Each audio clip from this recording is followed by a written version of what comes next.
कई ने कई हीरो दिए। सरदार पटेल जिन्होंने राजे राणे खत्म करके बरदार बन के लोकतंत्र का एक डिक्टेटरशिप से लड़ाई लड़ रहा है। जब उद्धव ठाकरे साहब की कॉन्स्टिट्यूएंट असेंबली बनी थी, हर देश के वर्ग को उसमें जगह मिली थी। उनकी ताकत का फायदा उठा के बच्चियों को जलील किया गया जंतर मंतर पे। वो बच्चियां जिनका बल गौरवपूर्ण था पूरे देश के लिए, जिन्होंने पहलवानी में मेडल जीते, उन्हें जलील करके उस जगह से हटाया गया बगैर किसी वायलेंस के। उनका लोकतांत्रिक अधिकार छीन लिया गया। आज बल जो हर इंसान ड्रॉ करता है, मेरा ग्रंथ गुरु ग्रंथ साहब जी भी है और एक पॉलिटिशियन के नाते मेरा ग्रंथ संविधान है, जिसकी रचना बाबा साहब अंबेडकर और हमारे पूर्वजों ने की। आज वो संविधान की धज्जियां उड़ाई जा रही हैं। उन बच्चियों को वहां उठाया गया। फिर मणिपुर में आप सोच के देखिए, जो मणिपुर में हुआ है वो पंजाब में भी हो सकता है। हालांकि जुल्म करना अगर पाप है तो जुल्म सहना उससे भी बड़ा पाप है। बाबा नानक ने कहा, सो क्यों मंदा आखिए जित जम्मे राजान, उसे बुरा क्यों कहिए नंगा करके। अगर उनकी परेड की जाती है, जिस देश में दुर्गा माता की पूजा की जाती है, अगर उस देश में औरत को नग्न अवस्था में जलील किया जाएगा तो ये प्रमाण है एक डिक्टेटरशिप का। और मैं आपको बता दूं, सत्य की अगर कोई आवाज है जो लोकतंत्र की बेड़ियों को काट रही है, जो निर्भय होकर लड़ रही है, जो एक योद्धा बनके, एक योगी, एक कर्म योगी बनके सत्य की आवाज से झूठ की बुनियाद को हिला रही है, लोगों के अख्तियार लोगों को देने के लिए और किसी निजी फायदे के लिए नहीं, वो राहुल गांधी है। ये थोड़ा बहुत पसीना नहीं, अगर राहुल गांधी के लिए कांग्रेस के कार्यकर्ता को खून भी बहाना पड़ा तो हम पीछे नहीं हटेंगे। लोकतांत्रिक ताकत को गुलाम नहीं बनाया जा सकता। एलजी किसी चुनी हुई सरकार को हिदायत नहीं दे सकता।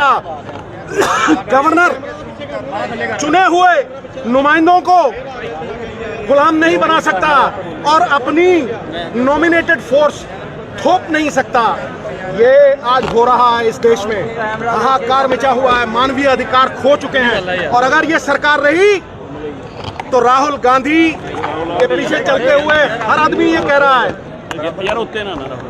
कि ये देश नहीं रहेगा, इस देश का लोकतंत्र नहीं रहेगा, इस देश में कोई भी स्वाधीन नहीं रहेगा।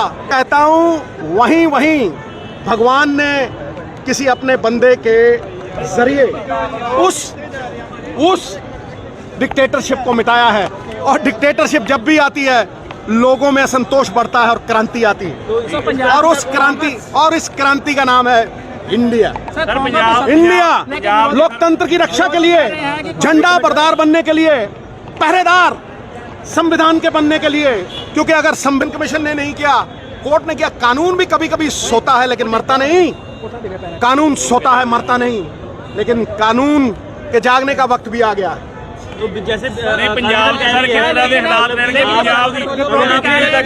मैं कहता हूं ये किसी अकेली विचारधारा रहेगी नहीं। जब संविधान ना रहा तो विचारधारा कहां से?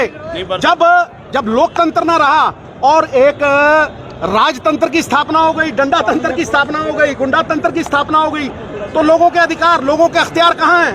तो ये लोगों के अख्तियार के लिए सभी ऑपोजिशन पार्टीज संविधान को बचाने के लिए इकट्ठे हुए हैं और झंडा बरदार राहुल गांधी। मैं ਤੁਹਾਨੂੰ ਕਹਿ ਰਿਹਾ कि भाई हरेक ਦਾ कोई बॉस ਹੁੰਦਾ है। हाई कमांड जो तय करेगी वो सोच समझ के तय करेगी।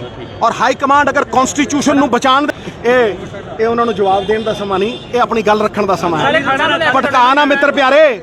ਜੇ ਅਕਾਲੀ ਦਲ ਨੂੰ ਮੈਂ ਇੰਨਾ ਹੀ ਕਹਿਣਾ, ਜੇ ਕੱਲ ਨੂੰ ਕੋਈ ਕਹੇ ਵੀ ਤੁਹਾਡਾ ਜਿਹੜਾ ਲੋਗੋ ਹੈ ਉਹੀ ਖੋਲਿਆ, ਹੁਣ ਤੁਸੀਂ ਅਕਾਲੀ ਦਲ ਹੀ ਨਹੀਂ ਰਹੇ ਜਿਵੇਂ शिव सेना ਨੂੰ ਕਿਹਾ ਸੀ, ਤੇ ਇਹ ਕਿਸੇ ਨਾਲ भी हो जाऊगा ना, ये किसी के साथ भी हो सकता है।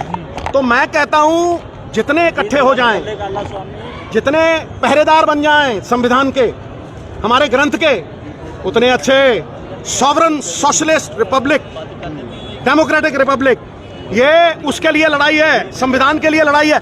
लोगों की ताकत लोगों तक कहां पहुंच रही है? लोगों की ताकत चंद लोगों में सीमित रह गई है। नौकरियां कहां गई?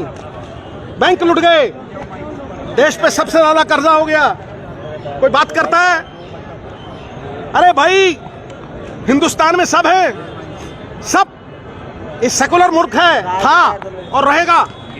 ये उसी सेकुलर देश की अस्मिता, एग्जिस्टेंस की लड़ाई। पंजाब में सर आवाज दे रहे होंगे।